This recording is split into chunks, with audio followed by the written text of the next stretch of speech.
Hello, and welcome back to another episode of the Commander Crucible. Today, entering the Crucible, we have Urza, High Lord Artificer, Vorel of the Hull Clade, Trostani, Selesnya's Voice, and Rafiq of the Many. Clearly from seeing all these commanders, you can probably assume what their strategies are. The Urza deck, which is played by myself, has the artifact tribal theme, wanting to cast a bunch of artifacts and get the max value from Urza, tapping for their blue mana. Vorel is a +1/+1 counter doubling deck, played by Nathan. Trostani is the standard life gain, played by Ryan. And Rafiq is just your classic Voltron deck. Buff up Rafiq or one other creature, get that exalted trigger, and then give it double strike. So now, let's get into the Crucible.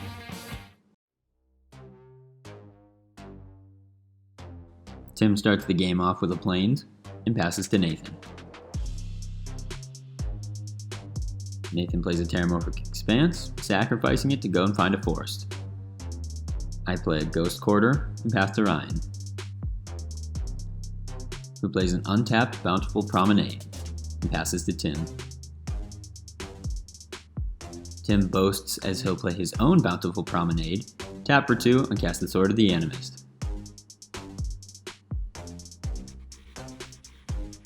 Nathan plays a Simic Guildgate and then a Hardened Scales. I drop a Homeward Path, not wanting to play any blue mana, and pass to Ryan. Ryan drops a Plains.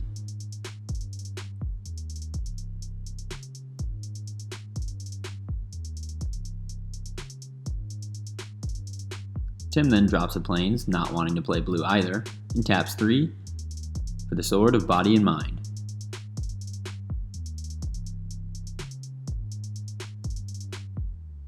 Nathan finally plays the first blue of the game, and then taps 3 for Pier, and then he goes and searches his library for Toothy, reveals it, and puts it into his hand.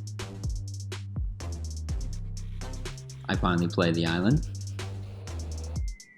tap 2 for Throne of the God Pharaoh.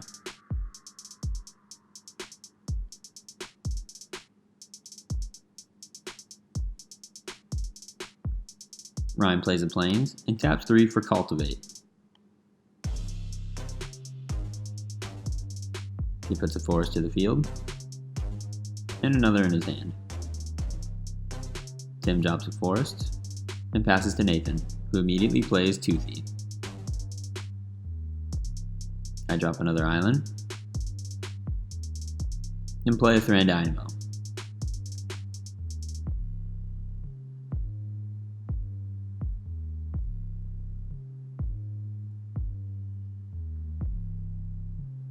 Ryan taps 4, green, green, white, white for Trostani, and passes to Tim.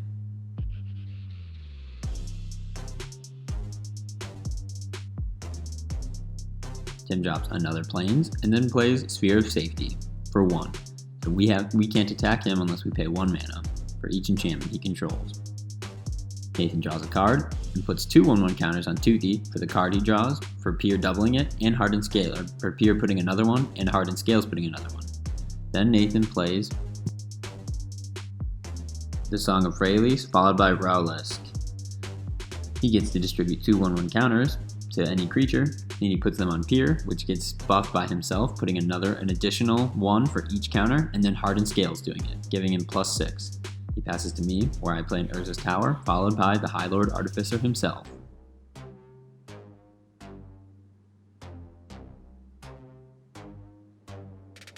I then do a little tricky thing, and I tap the Throne of the God Pharaoh for blue, and then the rest of my mana for Kadim. And I pass to Ryan, who plays a forest, followed by a Panharmonicon. Then he plays Ashes of the Abhorrent. Whenever a creature enters, he gains a life, and creatures can't be targeted from a graveyard. Tim then plays an Evolving Wilds, and sacks finally for an island. The Song of Freylease saga ticks up to its final thing, and Nathan gets to distribute a bunch of counters onto his creatures, and they all get an additional 1 for each one for Hardened Scales and Pier. Nathan then casts Nissa's Judgment, where he gets to deal damage equal to one of his creature's power to a creature that he doesn't control. Nathan finally chooses Urza.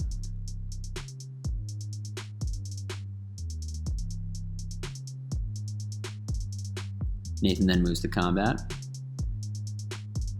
and he swings one creature at everyone. He attacks me for 13, Ryan for 13, and Tim for 7. I draw my card and an additional one at my upkeep for having an artifact with equal converted mana cost to the highest, and I draw an additional card before tapping out, leaving 2 open, and playing an overloaded Cyclonic Rift to save everyone from Nathan's massive board state.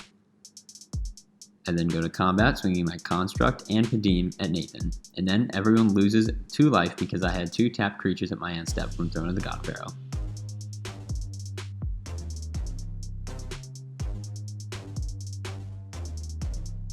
Ryan then plays Trostani again,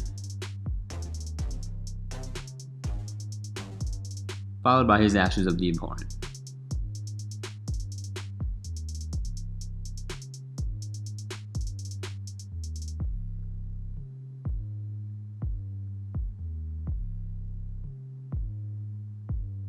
Tim then plays the Sovereigns of Lost Alara.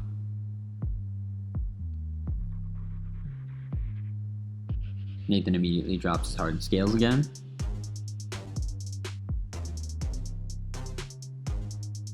And then plays 2 Thief.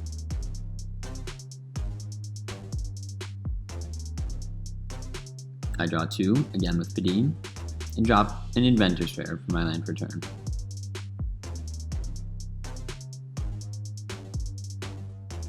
I tap 7 to play the Spine of Ishsa, getting to blow up a permanent, and I choose 2 Thief. Don't need that thing getting huge again.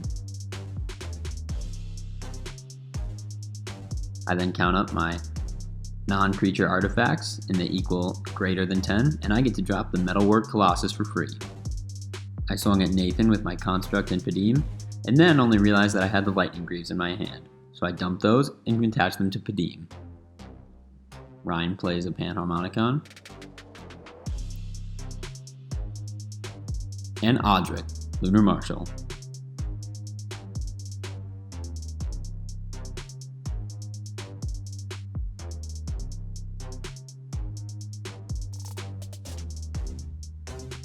Tim then plays the Sword of the Animist,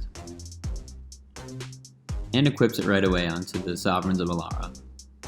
Now the Sovereigns, when they attack, is going to allow Tim to tutor for an enchantment or an aura that can be attached to that creature that's attacking.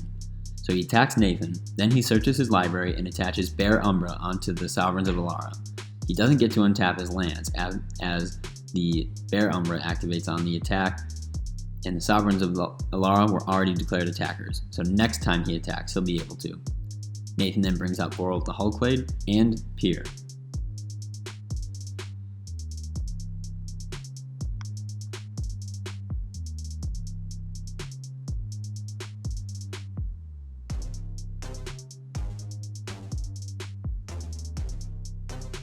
I draw my additional card, as the Metalwork Colossus is obviously the biggest artifact on the field.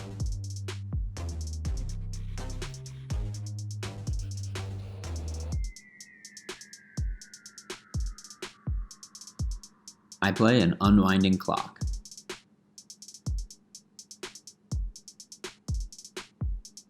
And tap 6 more, and bring the High Lord Artificer back out. I then create another construct, and I equip the Lightning Greaves onto Urza.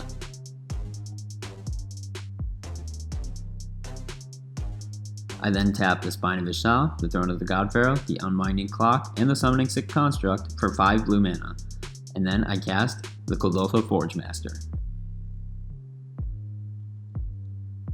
I go to combat, and I attack Ryan for 16, but he blocks the Colossus with Audric, and I attack Tim for 2 and Nathan for 8.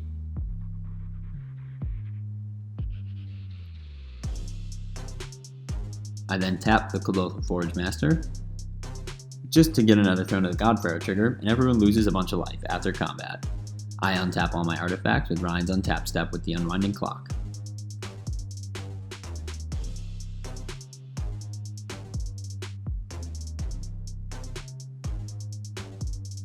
Ryan then casts Elspeth, Sun's Champion, and immediately upticks her to get 3 soldiers.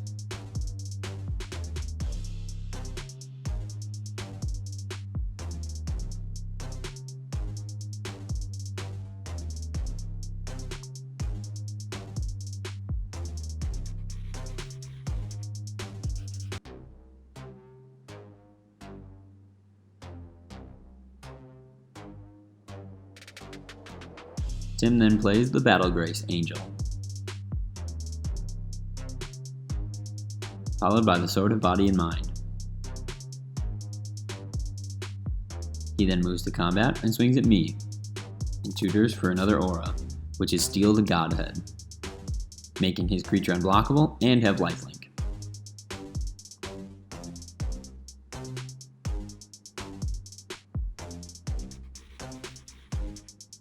He untaps all his lands from Bear Umbra. He plays Sphere of Safety yet again,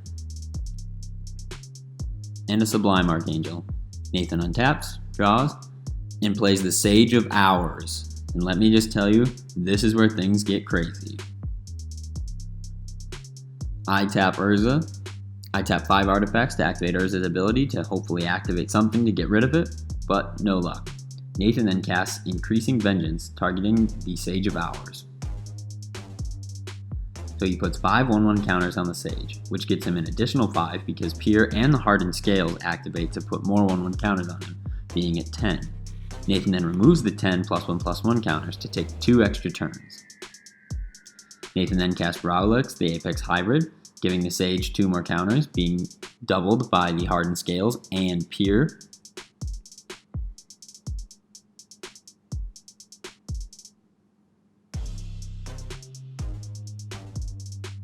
He then plays Wilderness Reclamation. He taps Vorel to double the counters on the Sage, giving him 20 counters and 4 more turns, which Nathan removes for. Nathan then plays the Primordial Hydra. P.S. This is the thing that ends up killing all of us. So it enters, it gets a bunch of counters, then on his end step, he doubles those counters.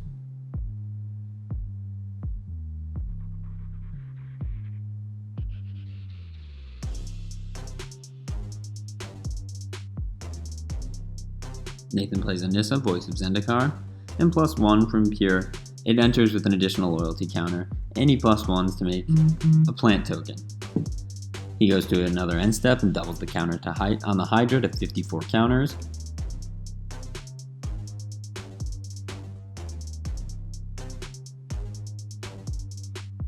He does something else where he gets to put more +1/+1 counters on everything. He goes to another extra turn, taps Vorel, doubles the counters on things, plays a Gladeheart Cavalry, putting more counters on things, and finally, he ends up just taking us all out with that Primordial Hydra. So holy cow. We left Nathan completely unchecked with his Vorel deck. No one was expecting that Sage of Hours to come out and just sweep the game away. I apologize for the last turn being somewhat hectic, as there was so much going on when recording and trying to watch it back. Nathan was just doing a lot, taking his turns really fast, basically just telling us that he was going to be able to take as many extra turns as he needed to win the game. He took the extra turns, grabbed the Primordial Hydra, put it down, and basically was telling us that he was going to take as many extra turns as it could take to get that Primordial Hydra up, and as long as the counters were over 10, it had Trample. So it didn't matter if we could block it. And there you have it.